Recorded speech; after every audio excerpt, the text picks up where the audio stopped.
Sen daha yatmadın mı ateş parçası? Uykum kaçtı amca. Teyzem uykum geri gelsin diye bana oyun oynatıyor.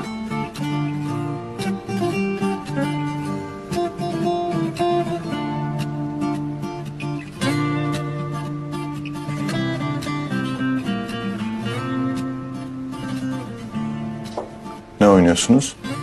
Ben de katılayım. Dokunmaca ve koklamacı oynuyoruz. Teyzemle bulduk biz bu oyunu. Hadi şimdi de sen kapat gözlerini. Biz sana bir şey verelim, sen de ne olduğunu bul.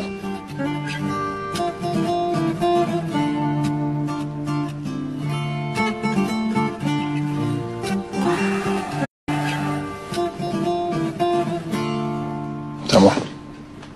Kapatıyorum. Kapat ama sımsıkı kapa. Sakın açma. Tamam. Bulalım teyze.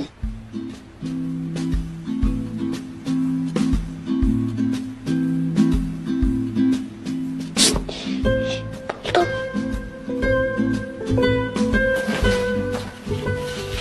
Kolye.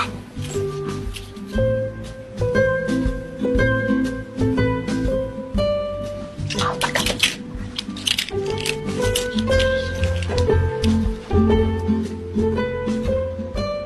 Bulduk ne vereceğimizi. İlk önce dokunmaca oynayacağız. Hadi aç elini.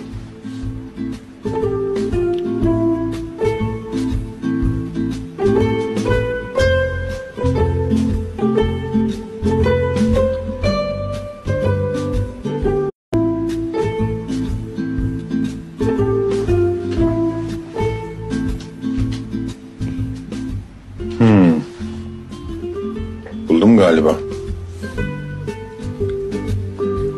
Teyzenin kolyesi bu. Bildin amca, teyzemin kolyesiydi bu. Bak.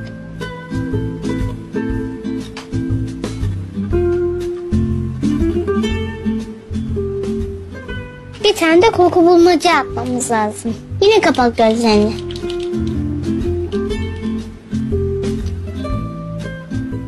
Ne olsun, ne olsun.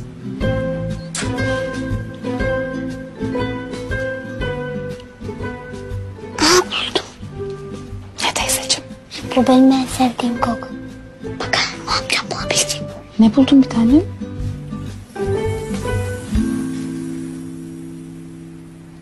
Ama çok yaklaşmak yok. Dokunmak yok.